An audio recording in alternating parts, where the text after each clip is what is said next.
स्वागत है दोस्तों एक बार पुनः आपका हमारे YouTube चैनल ऑनलाइन कोचिंग में डॉक्टर सुधीर सर में। दोस्तों एक बार पुनः उपस्थित हूँ आपके बीच में, यद्यपि हमारी उपस्थिति मुद्दतों बाद हो रही है। दोस्तों आशा करता हूँ आपकी तैयारी सही दिशा में चल रही होगी। अब जबकि एक तरफ से परीक्षा की डेट घोषित कर दी गई है, फरवरी माह में परीक्षा शायद संपन्न हो सके, यद्यपि बहुत सी बाधाएँ अभी भी हैं। यूपी बोर्ड के एग्ज़ाम है, CBSE बोर्ड के एग्ज़ाम है। फिर भी अगर आयोग कहता है तो हमें मान के चलना चाहिए कि कुछ चीज़ें पॉजिटिव होंगी। बहुत सारी चीज़ें आयोग में पॉजिटिव चल भी रही हैं और भी बहुत सारे लोग हैं जो यूट्यूब पर आकर के लगातार आपको इन्फॉर्मेशन देते रहते हैं। हम प्रिपरेशन संबंधित बातों को यहाँ पर रखेंगे। हम आशा करते हैं कि अभी तक आप प्रिपेयर्ड हो चुके होंगे और आप अपने प्रिपरेशन को वॉच आउट करेंगे इस टेस्ट सीरीज के माध्यम से, प्रैक्टिस सेट के माध्यम से कि आप कितने प्रवीण हैं, कितने स्कोर कर पा रहे हैं। जीके के संदर्भ में हमारी बातें चल रही हैं। आइए यह एक टेस्ट सीरीज आपको यहाँ आप सामना करिए, विद इन टाइम जवाब दीजिए। इसकी कैसे आप एक एनवायरनमेंट आपको मिलेगा एग्जाम की तरह, आइए देखते हैं। शुरुआत करते हैं इस टेस्ट सीरीज की। आप भी आंसर देते हुए चलिएगा और प्रश्नों को देखते चलिएगा। सारे प्रश्न क्वालिटेटिव हैं और उन्हीं पैटर्नों के अकॉर्डिंगली बनाए गए हैं जो आयोग पूछता है। आइए शुरुआत करते हैं। यहाँ हम क्विज स्टार्ट करते हैं। आपको इन्फॉर्मेशन यहाँ पर फुलफिल करना है। आप यहाँ अपना नाम भरते हैं, जैसे कि मैं यहाँ पर अपना नाम फिलअप कर रहा हूँ। उसके बाद आपको ईमेल आप कुछ भी डाल सकते हैं और इसके बाद आपको अपना नंबर यहाँ पे डालना है। जो भी आपका नंबर होगा आप डाल दीजिएगा।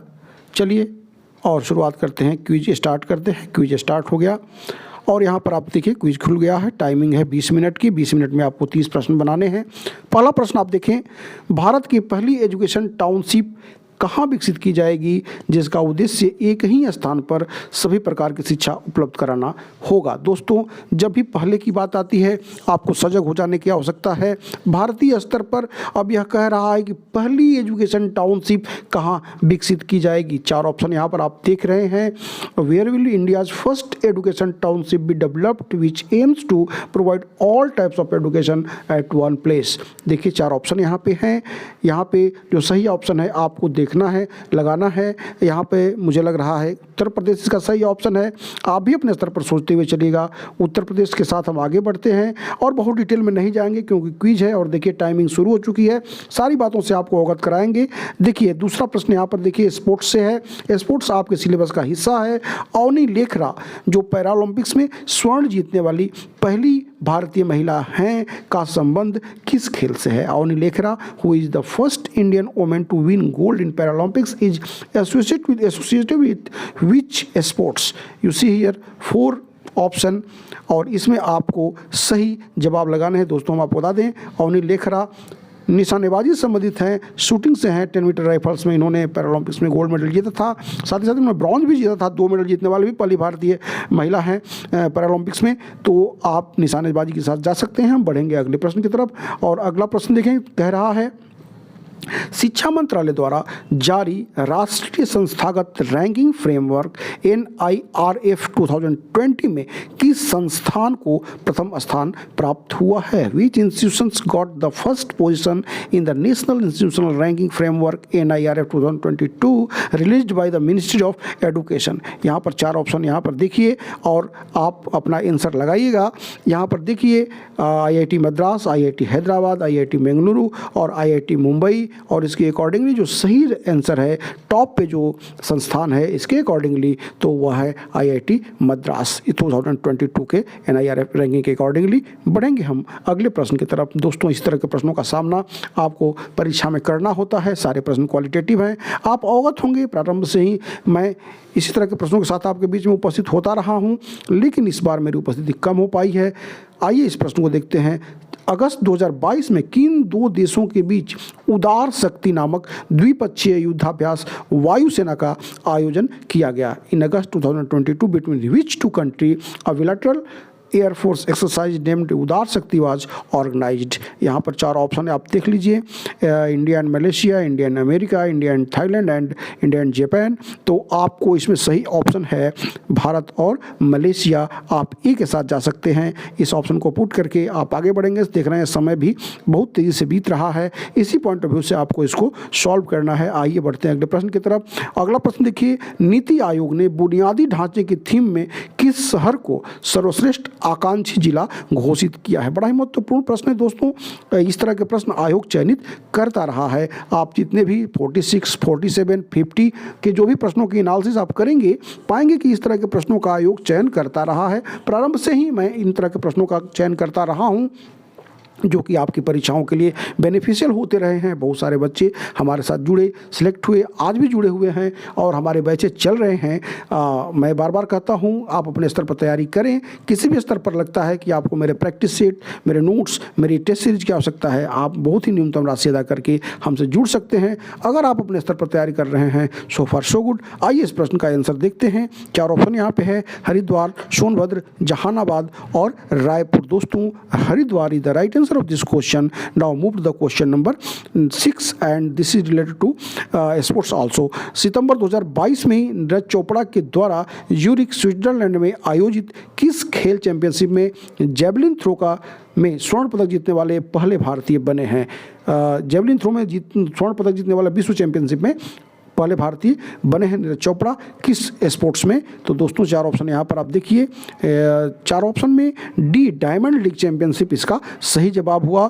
और इसी के साथ हम आगे बढ़ेंगे अगले प्रश्न की तरफ। और अगला प्रश्न देखिए, निम्न में से किस विधि से छात्रों का सर्वश्रेष्ठ मूल्यांकन संभव है? By which of the following methods is the best evolution of the students possible? दोस्तों, यह आपका आ गया टीचिंग एप्टीट्यूड का। सारे यूनिट महत्वपूर्ण है। जैसा कि आप जानते हैं, आयोग की मैंडेटरी है कि 4 प्रश्न वह लगातार आप 4 प्रश्न कम से कम एक यूनिट से पूछेगा। यद्यपि इसको फॉलो नहीं करते, मेनली वे करंट अफेयर पर भी ज़्यादा फोकस करते हैं। तो यहाँ पर आप देखिए, इसका जो सही जवाब होगा वह होगा निरंतर मूल्यांकन। सी के साथ आप जा सकते हैं। कंटिन्यूअस एवोल्यूशन के थ्रू जो है हम सर्वश्रेष्ठ मूल्यांकन कर सकते हैं। अगले प्रश्न की तरफ बढ़ते हैं। और अगला प्रश्न यहाँ पर देखें, निम्नलिखित में से भारत में सबसे पहला मुक्त विश्वविद्यालय कौन सा था?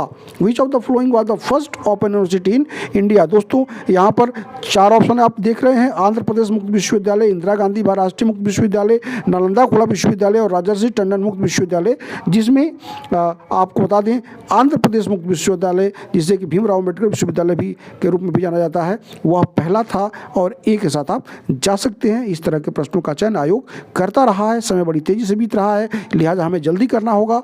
किस प्रकार के मूल्यांकन में मौखिक रिपोर्ट, परियोजनाओं, लिखित परीक्षाओं को समावेशित किया जाता है? In which type of evolution oral reports, products, written examinations are included? दोस्तों, 4 यहाँ पर असेसमेंट है। असेसमेंट आपके सिलेबस का हिस्सा है।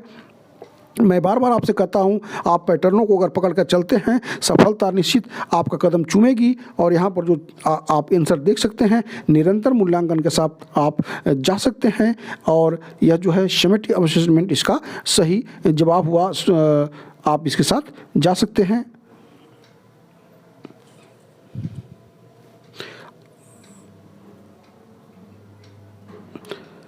बढ़ेंगे अगले प्रश्न की तरफ। और अगला प्रश्न है 10वां प्रश्न, एक संतोषजनक सांख्यिकी मात्रात्मक वृद्धि में कौन सा गुण होना चाहिए? What should be the quality of A satisfactory statistical quantitative method?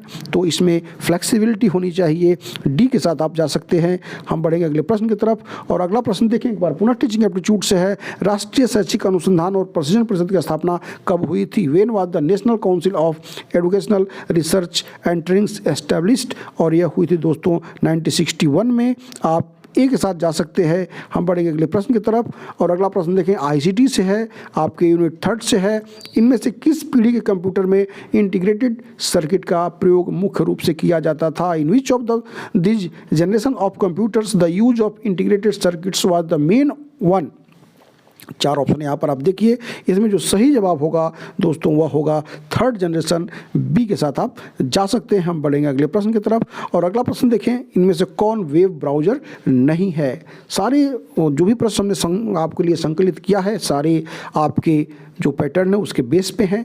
तो इस प्रश्न को देखें, इनमें से कौन वेब ब्राउज़र नहीं है? आप 4 ऑप्शन यहाँ पर देख सकते हैं, जिसमें कि मार्शमेलो जो है वह आपका वेब ब्राउज़र नहीं है। आप डी के साथ जा सकते हैं। हम बढ़ेंगे अगले प्रश्न की तरफ। और अगला प्रश्न देखें, एंड्रॉयड के विकास के लिए आधिकारिक भाषा कौन सी है? Which is the official language for Android development? आज आप एंड्रॉयड के महत्ता से अवगत हैं। सारे मोबाइल जो है एंड्रॉयड सिस्टम से वर्तमान में जो भी नई न्यू टेक्नोलॉजी है उसमें एंड्रॉयड की भूमिका आप समझ सकते हैं, और जावा इसका सही जवाब है। बढ़ेंगे अगले प्रश्न की तरफ, और अगला प्रश्न देखें, दुनिया का पहला कंप्यूटर प्रोग्रामर किसे माना जाता है? Who is considered the world first computer programmer?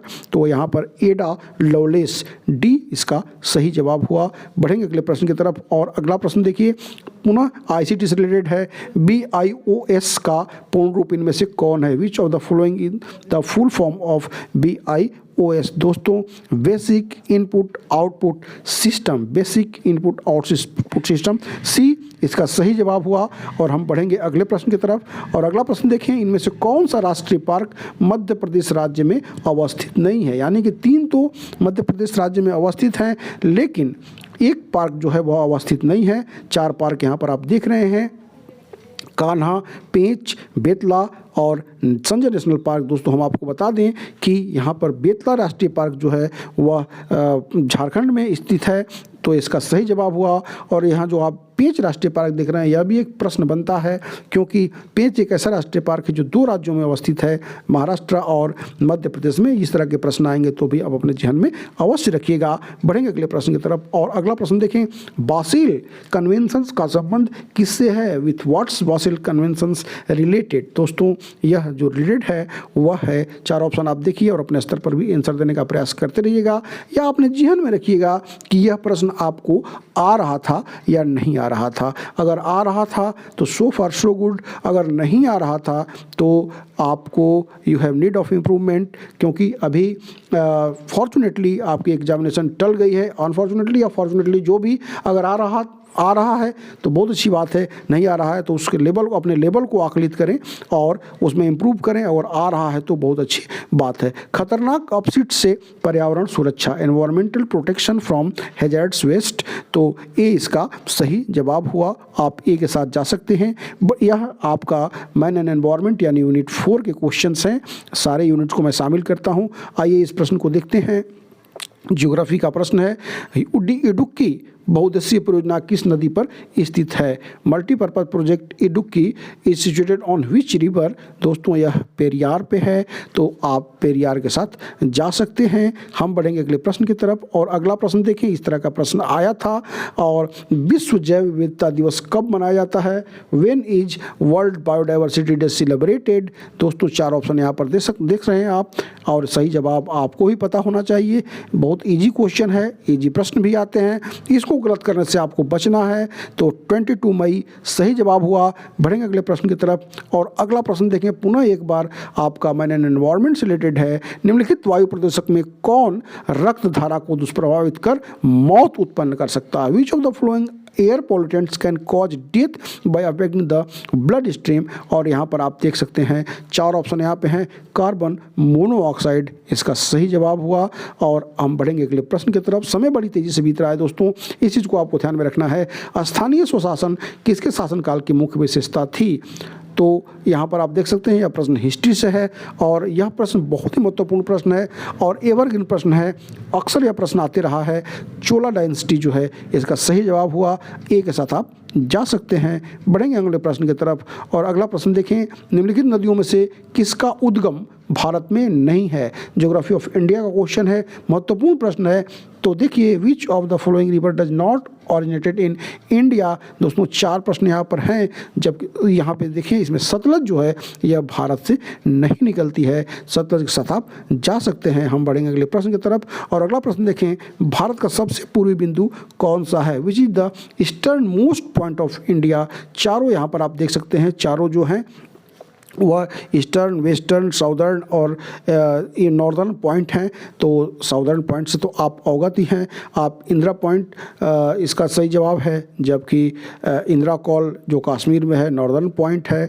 और यहाँ पर जो आपका क्वेश्चन पूछ रहा है वह पूर्वी बिंदु पूछ रहा है, तो स्वाभाविक है पूर्वी बिंदु आपका किबिथु होगा जो अरुणाचल प्रदेश में है, जबकि गौरामुता आपका वेस्टर्न पॉइंट है। तो आप किबिथु के साथ जा सकते हैं, क्योंकि यहाँ पर प्रश्न जो पूछ रहा है वह अलावा ईस्टर्न पॉइंट पूछ रहा है। इस तरह के प्रश्नों को ध्यान में अवश्य रखिएगा। बढ़ेंगे अगले प्रश्न की तरफ। और अगला प्रश्न यहाँ पर देखें, निम्नलिखित में किस क्षेत्र को भारत का चावल का कटोरा कहा जाता है? Which of the following regions also known as rice bowl of India? दोस्तों, कृष्णा गोदावरी डेल्टा क्षेत्र ये इसका सही जवाब है। आपको लग रहा होगा कि मैं प्रश्नों का आंसर बता दे रहा हूं, लेकिन मेरा ये मानना है कि आप का समय कम से कम मैं लूं और आपको प्रश्नों से अवगत करा सकूं, पैटर्नों से अवगत करा सकूं, और आप अपने स्तर पर निश्चित तौर पर ऑनेस्टली अपने को वॉच आउट करिए कि आपको प्रश्न आ रहे हैं या नहीं आ रहे हैं। अगर आप आ रहे हैं तो बहुत अच्छी बात है, नहीं आ रहे हैं तो सुधार करने की आवश्यकता है, अभी भी समय है। आप निश्चित तौर पर मैक्सिमम प्रैक्टिस करके टेस्ट सीरीज में अपीयर हो